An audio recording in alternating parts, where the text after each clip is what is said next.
Bismillahirrahmanirrahim. Assalamualaikum warahmatullahi wabarakatuh. Waalaikumsalam warahmatullahi Waalaikumsalam wabarakatuh. warahmatullahi wabarakatuh. Selamat pagi jelang siang Anda semua. Apakah suara Ibu dapat terdengar dengan jelas dan apakah materi ini bisa dilihat? Sangat terdengar jelas dan materi bisa dilihat, Bu. Oke, baik Ananda, kita akan masuk tentang pengujian hipotesis dan nanti akan ada uji normalitas. Kita masuk dulu uji hipotesis yang uji normalitas, namun menggunakan software PAS. Jadi pengujian hipotesis ini berasal dari kata, oh ya, ini sebelumnya Ibu minta tolong di awal ini tolong di print screen-kan peserta dan di tengah sama di akhir ya, tolong Stefan ya, dan kirim di grup. Jadi untuk Ibu checklist presensi di siakatnya. Dan Baik, jika Ibu. ada yang izin, silahkan nanti disampaikan ya. Oke, kita masuk ke uji hipotesis tadi. Pengertian hipotesis adalah pernyataan atau dugaan atau proposisi yang bersifat sementara terhadap suatu masalah penelitian yang kebenarannya masih lemah sehingga harus diuji secara empiris. Secara etimologis, hipotesis ini terdiri atas dua kata, yaitu hypo atau bawah dan tesa atau kebenaran. Sehingga definisi dari pengujian hipotesis ini adalah suatu prosedur yang akan menghasilkan suatu keputusan, yaitu keputusan menerima atau menolak hipotesis. Dan ciri-ciri hipotesis yang baik adalah harus menyatakan hubungan, harus sesuai dengan fakta, harus sesuai dengan ilmu, tumbuh dengan ilmu pengetahuan, harus dapat diuji, harus sederhana, harus dapat menerangkan fakta, jelas secara konseptual, mempunyai rujukan empiris, bersifat spesifik, dapat dihubungkan dengan teknik penelitian yang ada dan berkaitan dengan teori. Salah satunya nanti yang hari ini kita pelajari adalah uji asumsi normalitas. Nah, di situ kan jelas memenuhi semua kriteria ciri-ciri hipotesis yang baik tadi ya, karena yang kita uji adalah apakah pada data ini distribusinya adalah distribusi normal. Jadi tidak semua data itu distribusinya normal, bisa jadi distribusinya distribusi Poisson, bisa jadi distribusi seragam, bisa jadi distribusi binomial, dan lain sebagainya.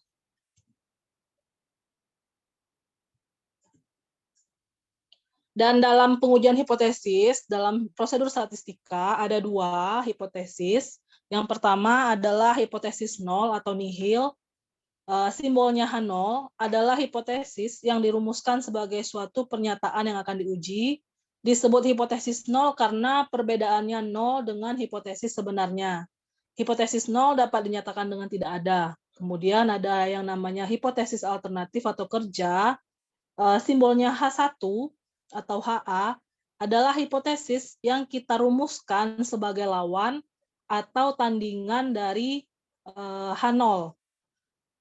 Dapat dinyatakan dengan ada ya. Jadi maksudnya di sini di kata-kata pernyataan pada hipotesis itu ya. H0 itu tidak ada dan HA itu dinyatakan dengan ada. Ini salah ketik ya. Tandingan H0 ya.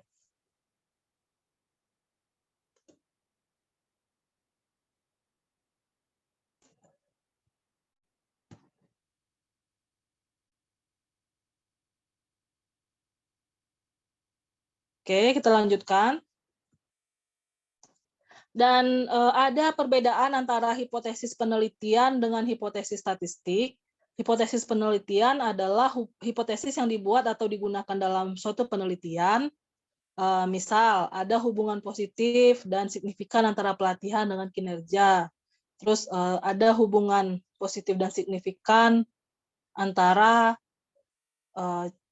gaya belajar dengan IPK, dan lain sebagainya. Kemudian hipotesis statistik adalah hipotesis yang dibuat atau digunakan untuk menguji hipotesis penelitian. Sorry, ini salah ketik lagi ya. HA ini ya.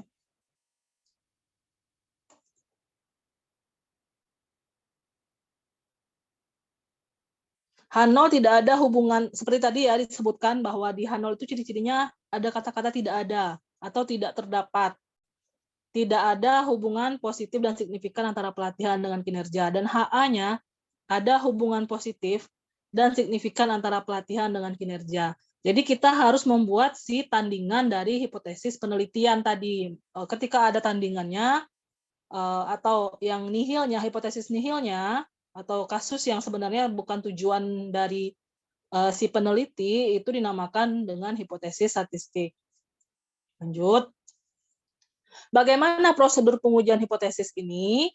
Atau langkah-langkah atau tahapannya. Yang pertama adalah menentukan formula hipotesisnya, kemudian menentukan taraf nyata dan nilai tabelnya adalah batas toleransi dalam menerima kesalahan dari hasil hipotesis terhadap nilai parameter populasinya.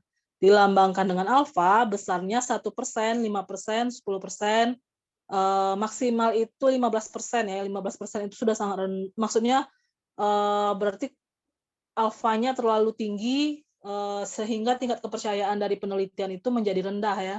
Kan harusnya kalau alfa itu kan kesalahan ya atau kekeliruan, semakin kecil semakin baik.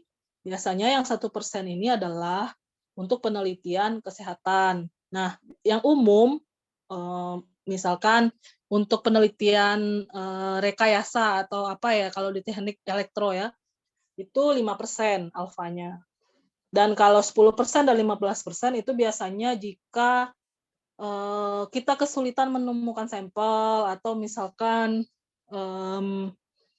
jadi jumlah sampelnya sedikit ya, makanya riskan sekali ada kemungkinan H0-nya ditolak atau penelitian tidak signifikan, padahal itu merupakan kondisi yang seharusnya signifikan menurut peneliti. Jadi di alfanya bisa 15%, 10% atau 15%. Kemudian menentukan kinerja pengujian adalah tahapan ketiga ya, adalah bentuk pembuatan keputusan dalam hal menerima atau menolak hipotesis nol dengan cara membandingkan nilai kritis, nilai alfa dengan tabel distribusinya, seperti kemarin contohnya tabel Z ya, dengan nilai uji statistiknya. Kemudian terima H0 jika berada di luar nilai kritis, bukan nilai krisis ini ya, maaf, salah ketik lagi.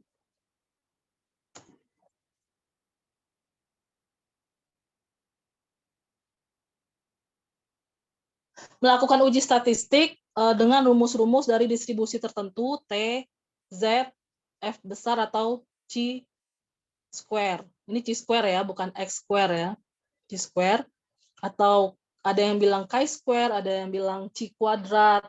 Ini lambang chi, CHI. Kemudian di sini yang Ibu sampaikan sekarang ini adalah secara umumnya. Dan nanti minggu depan pun misalnya kita mau uji hipotesis, uji T, uji F, uji Z. Hari ini sebenarnya masuk uji Z nggak ya? Oh belum. Hari ini belum masuk uji Z walaupun kemarin sudah tabel Z ya. Kita nggak pakai uji Z. Kita menguji normalitas pakai Kolmogorov-Smirnov, Sapiro-Wheel, dan lain sebagainya. Nanti pakai bantuan software PAS. Mungkin minggu depan kita masuk ke uji Z dan uji T dan uji F ya. Nah, nanti ada lagi F kecil. F kecil ini masuknya di SEM PLS atau model struktural. Di situ ada F square, F-nya F kecil. Di sini F-nya F besar biasanya adalah uji untuk analisis varians. Itu juga nanti di pertemuan setelah UTS kalau nggak salah ya. Kemudian terakhir, setelah kita melakukan uji statistik dan kita bandingkan dengan nilai tabel atau dengan p-value-nya, kalau di software biasanya p-value, itu kita buatlah kesimpulan dari seluruh prosedur atau tahapan pengujian hipotesis tadi. Dan kemudian pengujian hipotesis ini dibedakan lagi menjadi 3 berdasarkan tingkat eksplanasinya. Yang pertama adalah pengujian hipotesis hubungan atau uji hubungan, pengujian hipotesis beda atau uji komparatif atau perbandingan, kemudian pengujian hipotesis deskriptif.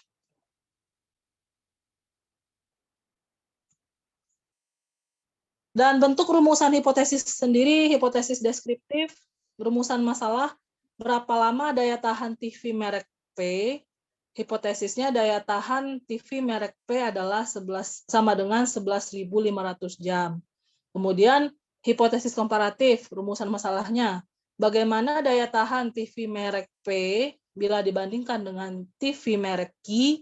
Dan hipotesisnya adalah daya tahan TV merek P lebih dari daya tahan TV merek Q. Ini juga boleh dibalik ya.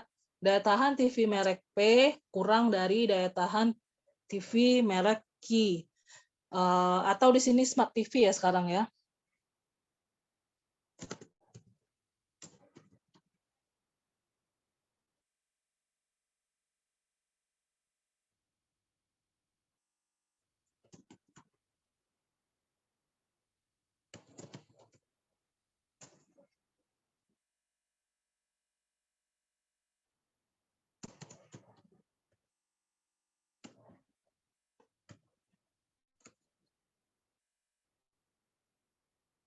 Selanjutnya, untuk hipotesis asosiatif, rumusan masalahnya, bagaimana bentuk hubungan antara stres dan kinerja karyawan PTX? Hipotesisnya adalah ada hubungan positif antara stres dan kinerja karyawan PTX. Kemudian ada lagi pembagian pengujian hipotesis berdasarkan arah atau bentuk formulasi hipotesisnya. Yang pertama, pengujian hipotesis dua pihak atau two-tailed test adalah pengujian hipotesis di mana H0 berbunyi sama dengan dan HA-nya berbunyi tidak sama dengan. Ntar ini two-tailed ya.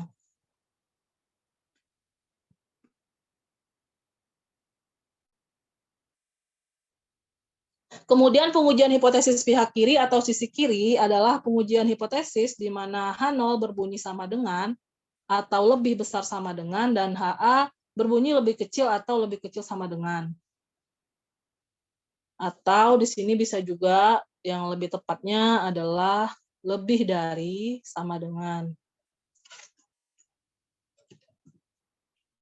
Kemudian di sini kurang dari.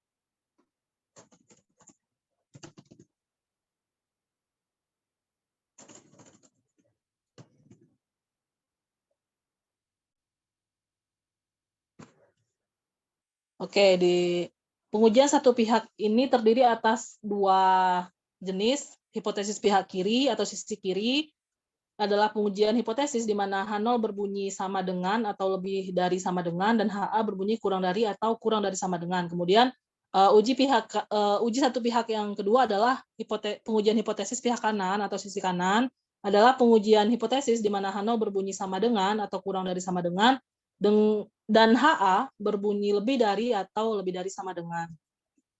Selanjutnya ada yang namanya kesalahan dalam pengujian hipotesis.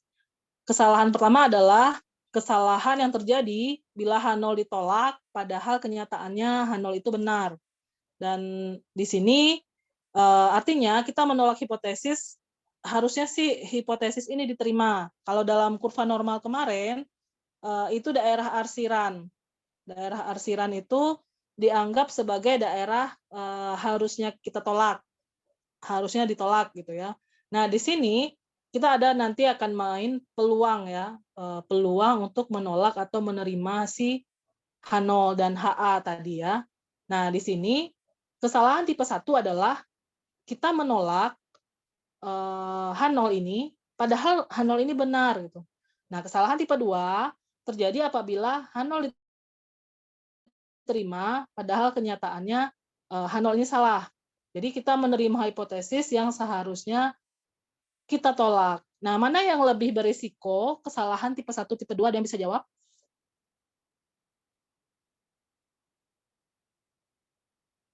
Ibu berikan contoh ya. Ada pelamar pekerjaan dari 100 orang ini kita mau mencari 95. Nah, dari 100 orang ini kita mencari 95, jadi kita anggap yang 5 ini adalah tidak cakap ya. Nah, itu adalah alfa yang 5. Nah, namun kalau misalkan ini kesalahan tipe 1. Jadi kita menganggap 5 orang ini tidak cakap gitu ya. Padahal mungkin sebenarnya mereka adalah sama-sama pelamar pekerjaan yang berkualitas. Nah, untuk yang kesalahan tipe 2 itu kita menerima keseluruhan dari pelamar tanpa kita seleksi. Nah, bisa jadi di dalam 100 itu ada yang sebenarnya kurang baik ya kinerjanya. Nah, itu. Jadi dengan kata lain, yang lebih baik yang mana? Mana yang lebih merugikan perusahaan? Ini Ananda masih menyimak atau udah rebahan ya? Yang tipe kedua, Bu. Yang lebih berisiko, yang merugikan? Yang tipe kedua ya? Iya, yang merugikan tipe kedua. Kenapa alasannya? Karena tidak melalui penyaringan gitu. Iya, benar. Jadi ada kemungkinan kita menerima orang yang salah kan? Karena dia menerima yang seharusnya ditolak gitu kan. Jadi benar, makanya kita dalam statistika menggunakan kesalahan tipe 1 yang kemudian disebut sebagai alfa. Tadi disebutkan di awal taraf nyata atau kekeliruan yang ditoleransi itu adalah alfa ya. Nah, sedangkan tipe 2 ini beta.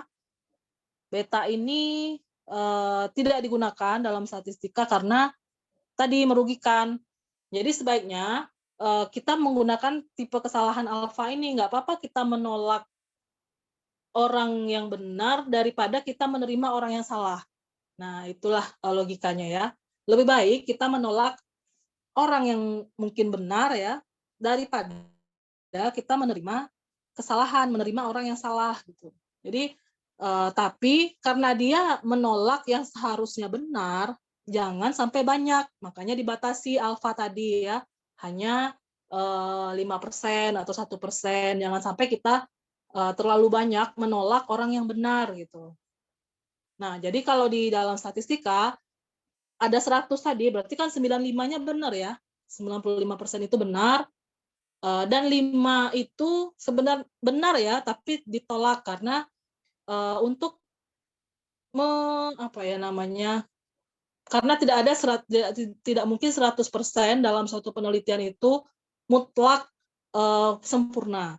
Pasti ada kesalahan. Nah, disitulah kita mengakui sebagai orang yang menggunakan analisis statistika, itu kita mengakui bahwa dalam pengerjaan mungkin kita ada salah, dalam pengambilan samplingnya kita mungkin salah, dalam penelitian itu ada error. Disitulah kita taruh di 5%. Semuanya itu ya, kemungkinan bahwa kita mengakui bahwa kemungkinan ada 5% kesalahan dalam prosedur penelitian kita ataupun dari awal kita merencanakan pengambilan sampling kah atau analisis statistikanya dan lain sebagainya ya. Entry datanya bisa jadi salah ya kan. Makanya tidak ada penelitian itu yang benar-benar 100% ya. Dan disitulah bermain peluang kita menerima alfa atau menolak alfa yang kemudian disebut sebagai p-value yang sering digunakan sebagai kriteria dalam software ya. Oke, kita lanjutkan. Nah, ini tadi salah jenis 1 dan salah jenis 2. Di sini alfa adalah peluang menolak H0 padahal H0 benar, kemudian beta peluang menerima H0 padahal H1 yang benar. Jadi terlihat bedanya di situ, yang sering digunakan adalah alfa ya. Selanjutnya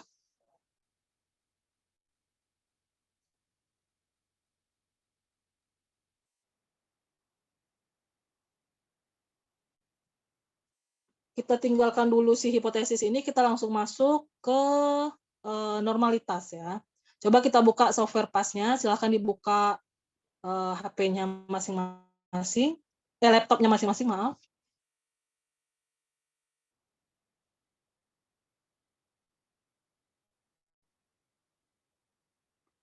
Ibu akan buka software PAS-nya.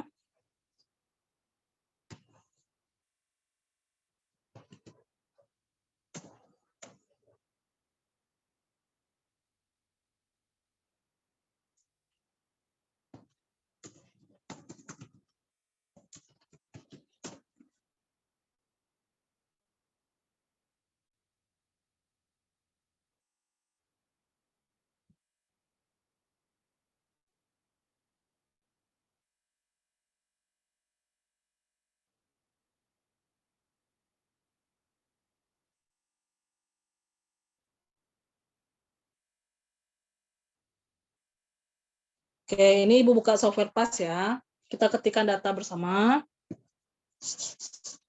Kali ini kita akan menguji hipotesis berupa uji normalitas, di mana H0-nya adalah data berdistribusi normal, sedangkan HA atau H1-nya adalah data tidak berdistribusi normal. Jadi kata-kata tidak terdapat, tidak ada, itu adanya di HA ya, atau di H1. Sedangkan kata-kata ada, terdapat, atau terjadi, itu ada di H0. Nah, di sini distribusi data adalah normal. Nah, itu adalah kata-kata untuk pernyataan untuk H0, hipotesis 0. Sedangkan lawannya atau tandingannya adalah data tidak berdistribusi normal. Itu adalah HA atau hipotesis alternatif atau hipotesis 1 ya. Oke, kita ketik datanya. Ini contoh saja.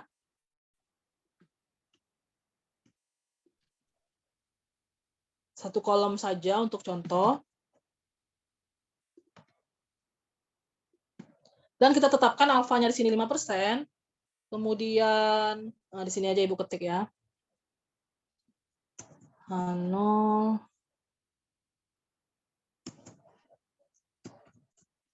data berdistribusi normal.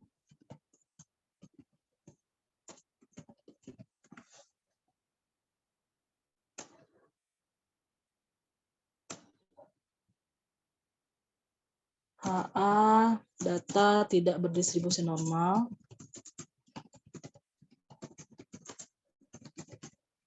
Kemudian alfanya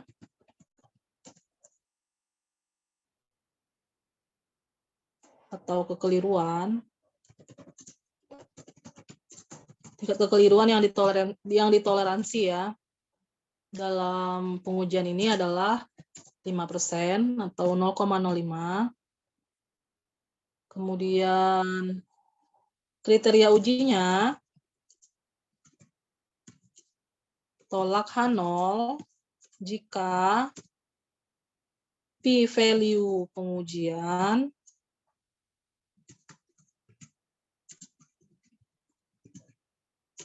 kurang dari sama dengan harusnya nih ya. Bernilai kurang dari sama dengan alfa.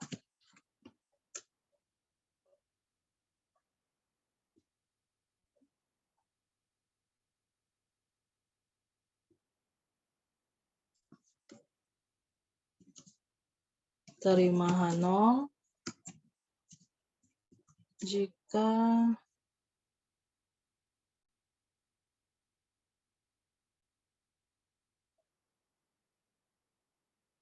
sorry.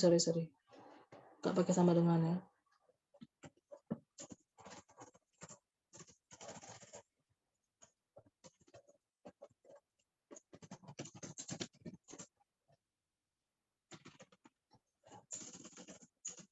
Terima H0 jika p-value lebih dari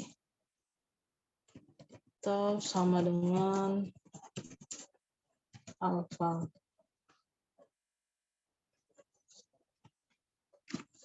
Karena yang ada kata-kata sama dengannya itu adalah di H0 ya. Oke, sorry tadi Ibu kebalik. Kemudian statistik ujinya adalah uji Kolmogorov-Smirnov.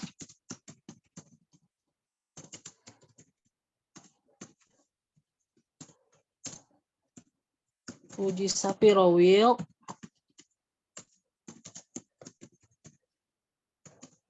Dan lain-lain. Ada banyak nanti muncul ya di PAS ini, berbantuan software PAS. Oke, langsung saja kita klik datanya, lanjutkan. Di sini 31, kemudian 20, kemudian 15, 17, 23, 32. Sudah buka laptop semua? Karena nanti ada latihan ya, Nanda ya. Sudah, Bu. 29, 15 data, 34, 42, sama 31. 15 sudah ya. 42 aja. Oke, silakan diketik dulu. Ibu beri waktu 5 menit.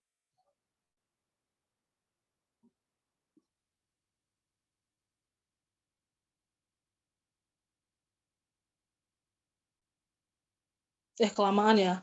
2 menit aja. Atau mungkin sudah semua? Nggak ada bunyi ini ya? Nggak ada bunyi Belum, ketikan Bu. keyboard? Sedang mengerjakan, Bu. Belum, Bu. Oke.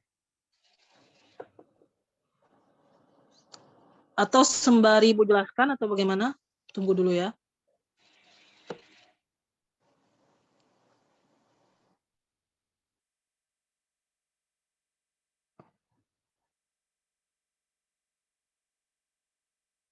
Oke, yang sudah entry data dilihat di sini di univariate.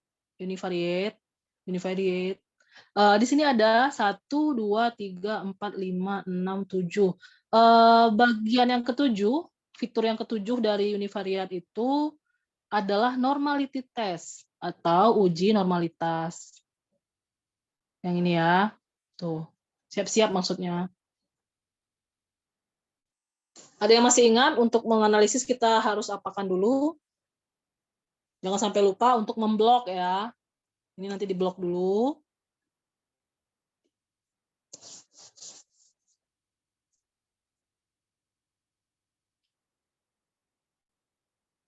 Oke, kita cobakan dulu ya.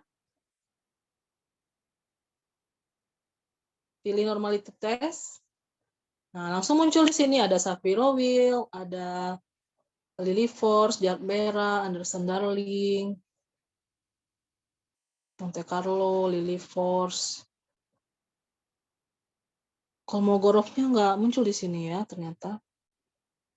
Oke, kita lihat P-value-nya di sini ada bisa kita baca untuk tiap uji Shapiro-Wilk ini. P normalnya adalah 0,3442. Kemudian Anderson-Darling-nya 0,3319, kemudian Lily-Force 0,2751, Monte Carlo 0,2802, Jark-Bera itu 0,6, dan Pi Monte Carlo-nya 0,3618. Jadi di sini ada Shapiro-Wilk, ujinya Anderson-Darling, Lily-Force, Jark-Bera. Nanti kita cobakan di SPSS untuk yang Kolmogorov-Smirnov-nya. Dan di sini, kalau kita lihat, ujinya ini, coba kita lihat ya, kriteria uji kita tadi, tolak H0 jika P-value pengujian hipotesis kurang dari alfa, terima H0 jika P-value lebih dari atau sama dengan alfa. Kalau kita lihat P-value-nya, yang ada P-nya ini ya, P, probability maksudnya, probabilitas ya, peluang gitu ya. Nah, peluang untuk normal di sini maksudnya itu berapa? Kalau seandainya dia lebih dari alfa, alfanya 0,05, maka kita apa di sini? Menerima H0 ya. Kesimpulannya data berdistribusi normal karena di sini semua uji 1, 2, 3, 4 itu baik itu p-value biasa ataupun p-value Monte Carlo itu semuanya menyatakan bahwa data ini berdistribusi normal karena alfanya lebih dari 0, karena p-value-nya lebih dari alfa, lebih dari 0,05 ya. Nah, yang di atas ini bukan peluang Ananda, bukan p-value, tapi statistik hitungnya. Statistik hitung Shapiro-Wilk-nya 0,93, kemudian statistik hitung Anderson-Darling-nya 0,3927, statistik hitung untuk uji Lilly force-nya 0,1707, dan Jark-Berra-nya adalah 1,02. Yang di bawah baru p-value ya. Oke, bagaimana? Sudah bisa dipahami? Oke, nanti untuk tugas.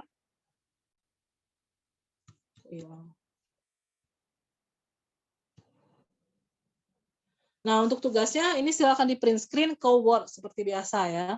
Seperti ini nanti pengerjaannya. Soalnya adalah ini. Sebelum kita beralih ke SPSS ya. Ini soalnya di kolom D Ibu ketik ya.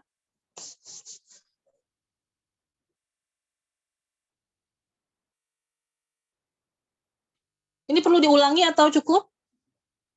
Oh ya, kita belum bikin kesimpulan ya. Kesimpulan di sini kita ketikkan. Bentar. Kesimpulan. Karena p-value atau p normal untuk semua uji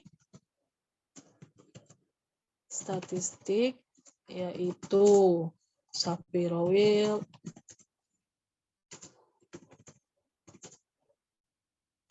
nah, karena data ini mengikuti distribusi normal, maka boleh kita lakukan penghitungan seperti kemarin.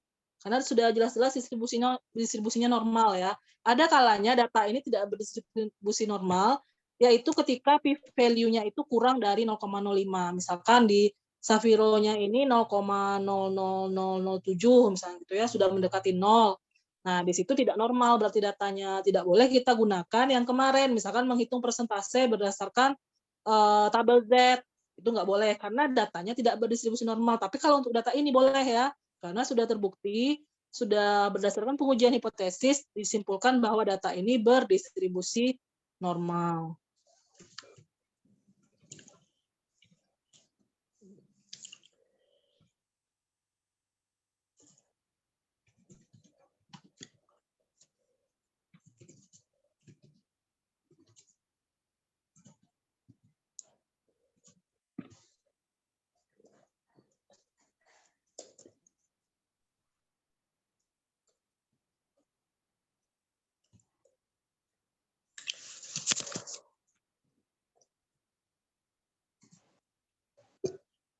P-value atau P-normalnya bernilai lebih dari alfa untuk semua uji statistik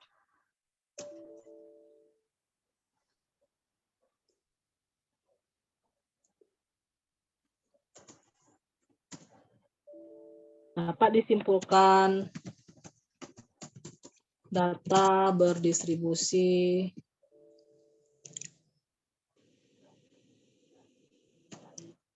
atau kayak gini langsung ya. P-value atau P-normal bernilai lebih dari alfa untuk semua uji statistik yaitu Shapiro-Wilk, Anderson-Darling, Lilly force, dan Jark-Berra, sehingga data berdistribusi normal. Oke, ini untuk tugasnya. Sekarang perhatikan kolom D.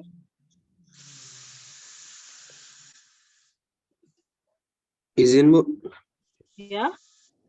Kalau misalkan ada yang di bawah alfa gimana, Bu? Ya berarti dia nggak normal.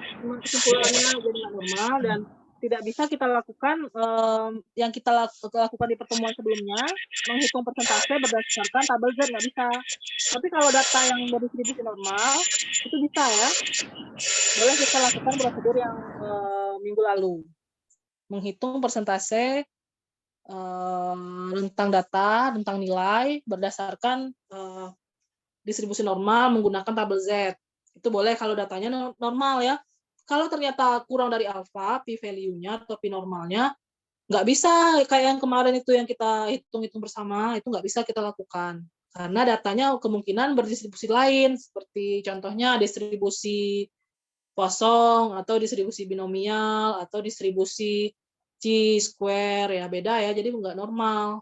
Nah, kalau di sini kan distribusinya jelas normal. Data ini boleh kita hitung nih, misalkan kita mau cari rentang data antara 15 sampai 20 menggunakan tabel Z pada data ini. Kita hitung dulu rata-ratanya, kita hitung dulu standar deviasinya, itu boleh diterapkan. Pertemuan pekan lalu itu ke data ini, karena data ini sudah jelas-jelas teruji dengan prosedur pengujian secara statistika bahwa distribusinya adalah normal. Namun kalau datanya diketahui tidak normal karena p-value untuk setiap uji itu kurang dari 0,05 atau kurang dari alfa, maka tidak boleh dilakukan prosedur kayak kemarin itu ya. Itu perbedaannya. Makanya kemarin Ibu bilang seharusnya ini dulu nih ya, seharusnya ini dulu yang kita pelajari karena kemarin minggu lalu Anda tidak bawa laptop, jadi kebalik. Jadi kita sudah menghitung dulu nih, udah diketahui dulu bahwa datanya berdistribusi normal. Kemudian sama-sama kita hitung rentang nilai menggunakan tabel Z gitu. Nah, tapi karena minggu kemarin Anda tidak bawa laptop, baru hari inilah kita cobakan menguji normalitas data atau normality test. Oke, sampai sini paham? Paham, Bu. Oke, ini tugasnya di kolom D. 32. Kemudian ini adalah A.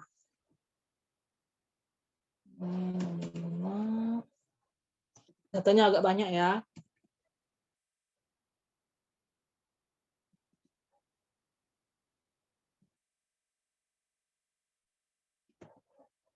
Oke.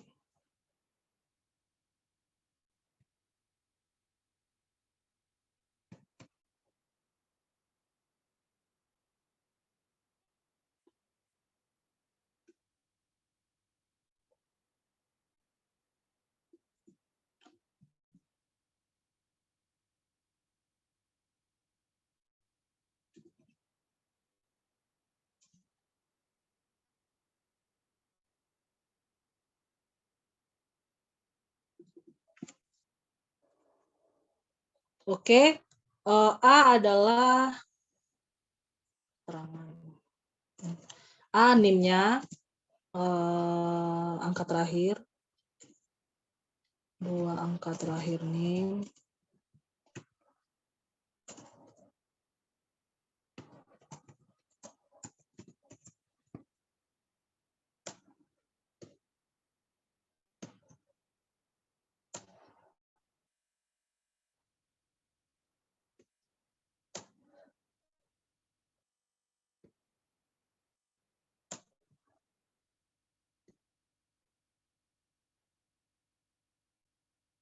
A 2 angka terakhir NIM, kemudian B itu tanggal lahir,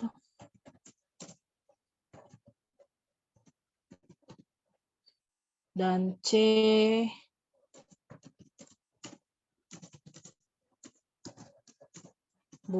jangan bulan lahir, jangan tahun lahir ya.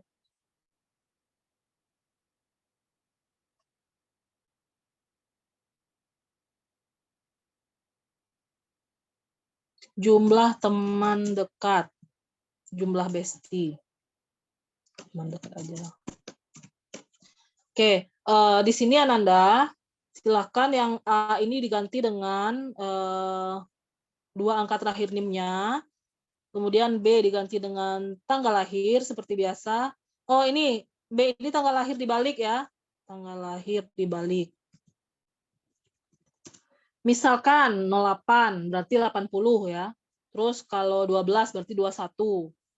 Kemudian C adalah jumlah teman. Nah, misalkan temannya cuma 1, ya udah berarti jumlah teman dibalik. Jumlah teman dibalik.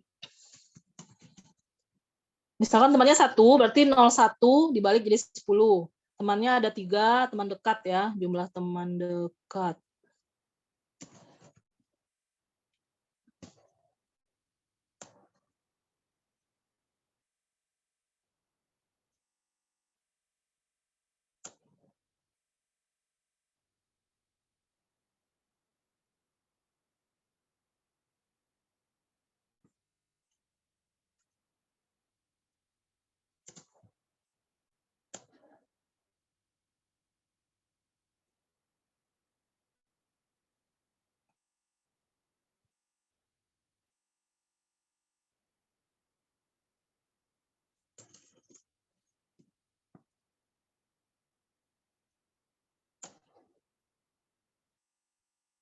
Oke, bisa dipahami ya, Nanda? Ini ada 25 data. 25 data ini A-nya silakan diganti menjadi 2 angka terakhir NIM. 2 angka terakhir NIM dibalik juga lah. Kalau ada yang NIM 1 kan. Oke, 2 angka terakhir NIM dibalik, B tanggal lahir dibalik, kemudian C jumlah teman dekat dibalik. Oke, misalkan kita contohkan NIM 1. Berarti di sini A-nya adalah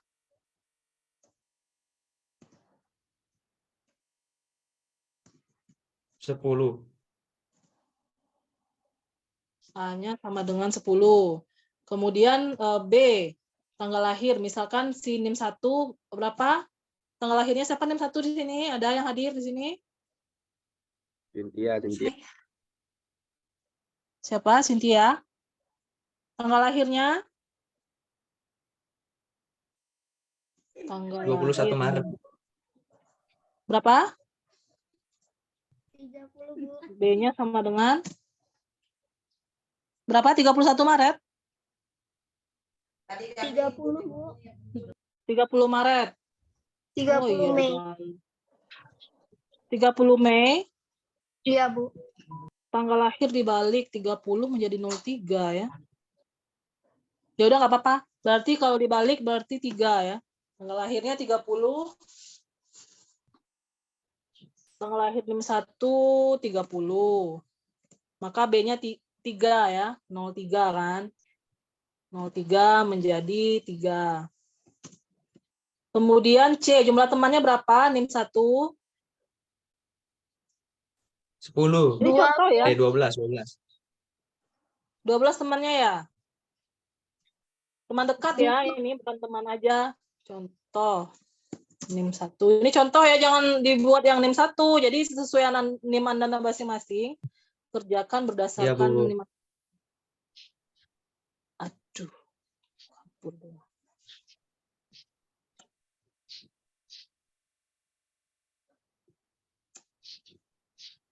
Kemudian jumlah temannya 12. Jumlah temannya berarti 21 C-nya ya. Bisa diketik sih. Oke, bisa dipahami lah maksud Ibu kan? Bisa, Bu. Oke, silahkan dikerjakan. Apakah data ini berdistribusi normal atau tidak, dan dikumpulkan di Word. Contohnya ini kita cobakan ya. Hasil dari, ini contoh.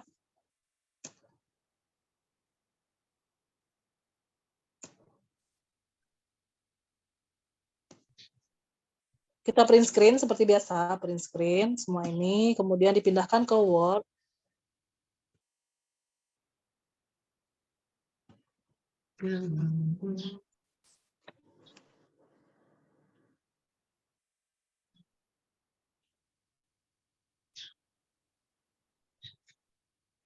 Dan sudah bisa dipastikan setiap orang akan beda-beda hasilnya, karena datanya juga berbeda. Baik, Bu. Sampai di sini ada pertanyaan? Cukup, Bu. Cukup, Bu. Itu tugasnya Untuk nanti di LMS ya, Bu? Kenapa?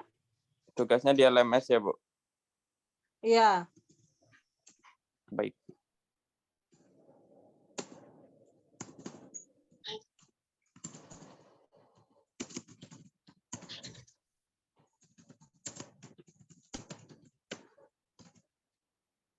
Oke, ini contohnya, contoh untuk file tugasnya.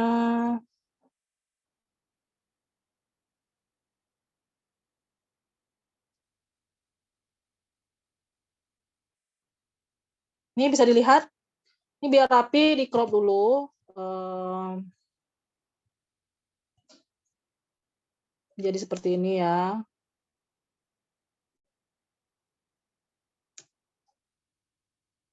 Nah, ini kan tadi cuma sampai sini kan. Nah, Ananda kan hasilnya akan sampai seperti ini. Nah, gitu ya.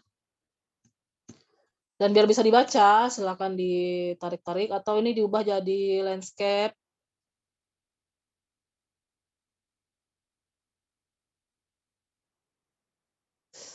Tuh. Nah, sih. Pokoknya ini biar jelas ya, Ananda silahkan perbesar lagi. Oke, sampai sini ada pertanyaan?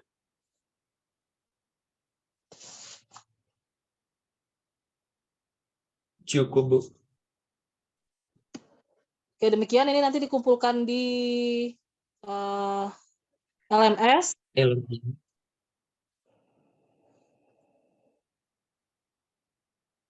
Demikian untuk pertemuan pada hari ini. Kita ketemu lagi secara online minggu depan. Ini dikumpulkan paling lambat jam 12 malam.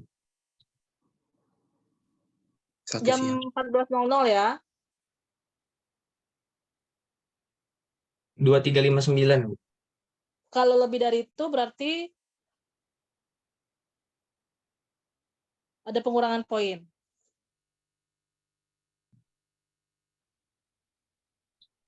Jam berapa, Bu? Sampai jam 2 nanti siang. Oh, oke, Bu. Itu yang tidak ada pengurangan poin. Lebih dari itu ada pengurangan poin. Dihitung per 6 jam. Oke, Baik, demikian. Bu. Selamat siang, Ananda. Selamat beraktivitas. Dan selamat berlibur untuk persiapan puasa bersama keluarganya. Ataupun di kos-kosan masing-masing. Dan mohon maaf lahir batin. Assalamualaikum Iya, Bu. warahmatullahi wabarakatuh. Baik, Bu. Waalaikumsalam. Wassalamualaikum warahmatullahi wabarakatuh. Terima kasih, Bu. Terima kasih, Bu. Selamat siang. Siang, Ananda.